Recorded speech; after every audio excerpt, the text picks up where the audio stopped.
Bom, pessoal, acho que era importante a gente fazer essa ressalva acerca de, como dizia Voltaire, o ótimo é inimigo do bom. Claro que nós desejamos o ótimo com essa série de vídeos que se encerra agora. A gente está encerrando a nossa série. Claro que devem ter ficado uma série de dúvidas, ou muitas dúvidas na sua cabeça. E, obviamente, também existem profissionais para resolver essas dúvidas, muitas vezes, que podem ser contratados como consultores ou podem ser consultados e coisas dessa natureza. Mas o que eu quero dizer é, Otávio, é um instante em que a gente tem tido que fazer muitas coisas por vídeo, como a gente tem enfatizado aqui ao longo de todos os nossos encontros, mas não é todo mundo que tem familiaridade. E aí a gente não está mais falando da questão técnica, a gente está falando da questão pessoal. As pessoas, por vezes, se incomodam de se enxergarem no vídeo, de estar numa live falando e a sua tela ficar ampla, grande, na frente dos demais. Você já nos disse que é importante a câmera estar aberta, porque é importante ter o olho no olho, da gente conversar, da gente falar. Existem algumas notícias muito difíceis de serem dadas. Existem entrevistas de contratação sendo feitas no universo virtual. Existem demissões acontecendo no universo virtual. Quer dizer, a gente tem boas e más notícias e não é todo mundo que está preparado para isso. Aí talvez eu não esteja mais falando com o cineasta, mas esteja falando com o ator, né? Porque existem aí, obviamente, elementos complementares na sua formação no que diz respeito a isso. Mas como é que eu me preparo pessoalmente para participar de algo que por vezes me incomoda tanto?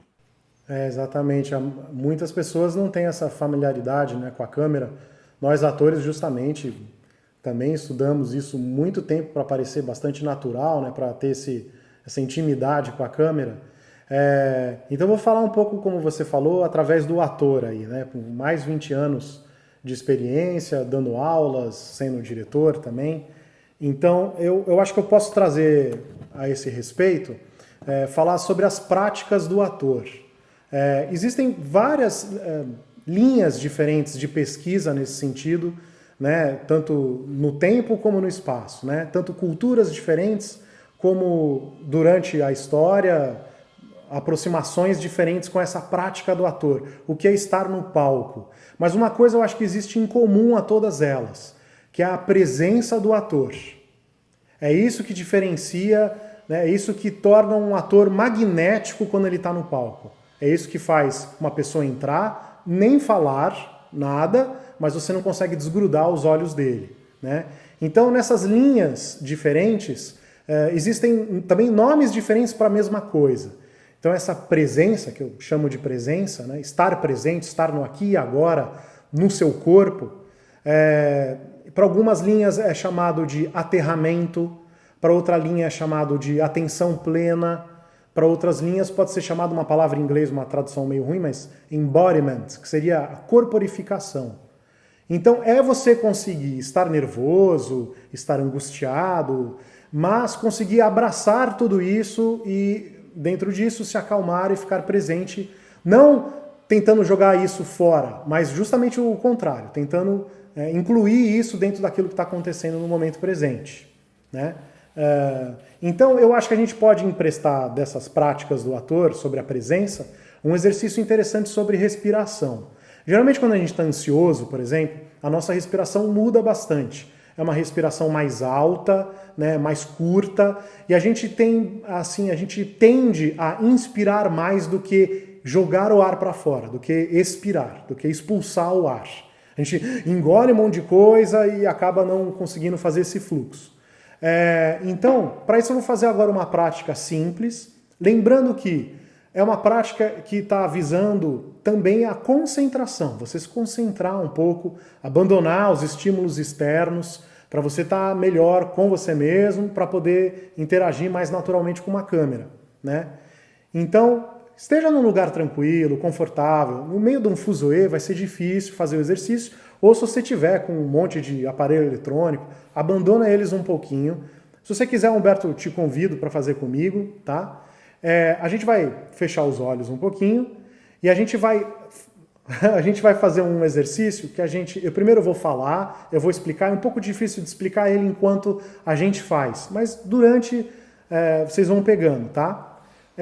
A gente vai inspirar na minha contagem, tá? Em um tempo, e expirar depois em um tempo também. Na sequência seguinte, nós vamos inspirar em um tempo e expirar em 2 tempos. Na sequência seguinte, inspirar em um tempo, expirar em 3 tempos e assim consequentemente, né? Então nós vamos agora tentar juntos. Então, inspirar em um tempo. Inspirou, segura um pouquinho, vamos expirar em um tempo. Agora nós vamos inspirar em um tempo e expirar em 2 tempos. 1, 2. No começo é desajeitado. O Otávio falou, mas eu não consegui acompanhar, já estava sem ar. Tudo bem, devagarzinho a gente vai entrando, tá? Agora a gente vai inspirar em um tempo, expirar em 3 tempos. 1, 2, 3.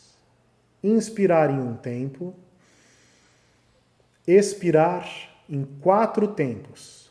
1, 2, 3, 4. E a última, só para a gente pegar, inspirar em um tempo, expirar em 5 tempos. 1, 2, 3, 4, 5.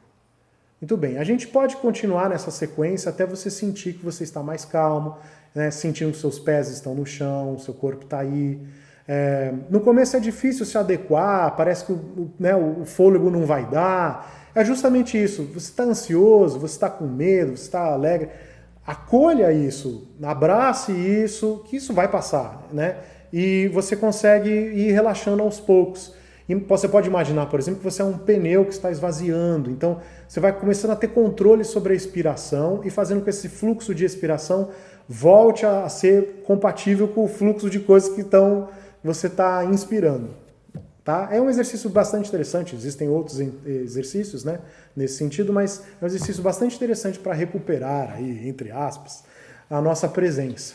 Eu tenho um ponto que é muito legal. Primeiro, a gente fica achando que é um exercício de respiração, mas ele também é um exercício de conexão da gente com o nosso corpo, né? Porque à medida em que você foi falando, não sei se porque eu tenho mínimo costume de meditar um pouquinho, mas eu fui colocando o meu corpo mais reto, e quando você falou do pé no chão, meus pés já estavam no chão, tocando o chão plenamente. Quer dizer, isso, como você bem observou, nos oferta uma sensação maior de equilíbrio. Quando terminou o quinto, e de novo talvez pelo costume, eu já me sentia muito mais tranquilo e muito mais disposto a raciocinar, a pensar e a conversar com você. Claro que isso não vai acontecer de uma hora para outra com as pessoas, mas esse exercício é um exercício que talvez possa ser feito e refeito, repetido seguidas vezes. E inclusive em algumas reuniões, quando a gente tem a ordem das falas por equipes, quando vai chegando a nossa vez pode ser interessante, talvez até com a câmera desligada ou com o olho um pouquinho mais cerrado, porque afinal de contas os quadradinhos são muito pequenininhos quando a gente não está com a palavra, dificilmente alguém vai estar olhando e falar assim, olha, ele está com o olho fechado, né? E aí a sensação de que essa pessoa pode entrar num sentido de equilíbrio maior na reunião, não? Não é necessário fechar os olhos. É que os olhos, a gente tem muito estímulo visual, né? Então nos ajuda, de novo, como você falou, se dá uma integrada com você mesmo, onde você está. Então por isso que eu peço para fechar os olhos. Mas você poderia, numa reunião, estar de olhos abertos e ir fazendo isso devagarzinho, só você sabe, ninguém precisou ver o que você está fazendo internamente, a sua respiração, né? Isso ajuda bastante. E conforme você vai treinando e aprimorando, vai ficando ainda mais útil ainda. A outra coisa realmente meditação para as pessoas é uma coisa que às vezes afugenta, né? Ah, não consigo meditar. Mas é uma questão, é um músculo, é como se fosse um músculo. A gente tem que ir treinando ele e ele vai ganhando mais força, então por isso tem que ter um pouco de paciência. E o mínimo que você conseguir já é um avanço muito grande, assim, de entrar nessa tranquilidade, nessa serenidade, tá dentro do seu corpo, desse embodiment, presença, atenção plena, como você quiser chamar. Bom, Otávio, eu tenho para mim que ao longo desses 5 encontros que nós tivemos aqui, A gente conseguiu tratar de muitas coisas, claro que poderíamos tratar de tantas outras, claro que poderíamos ser extremamente minuciosos e técnicos, mas também, obviamente, levaríamos muito mais tempo fazendo isso.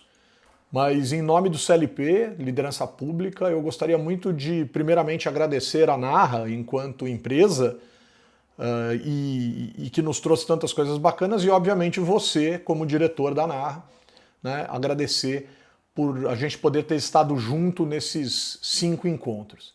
E para aqueles que já disseram que nós somos mais ou menos parecidos, ou minimamente parecidos, alguns falam que a nossa voz é parecida, outros falam que a gente tem alguma coisa de parecido, que fique muito claro que desde que você nasceu eu te conheço, afinal de contas, com alguns meses de diferença. Nós somos primo de primeiro grau e crescemos juntos e estamos juntos até hoje. Exatamente.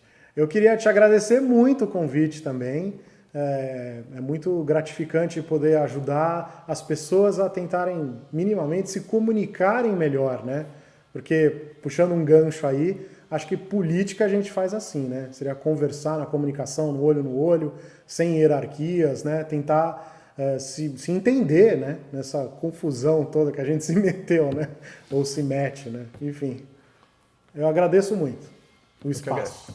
Eu que agradeço, uma grande alegria estar com você aqui. Pessoal, mais um produto do CLP, mais uma atividade do CLP à disposição daqueles que se interessam e sabem da importância dessa comunicação para as nossas atividades, e dessa vez em parceria com a Narra, algo que nos dá muita alegria. Otávio, até a próxima, obrigado, sucesso para todos nós. Valeu!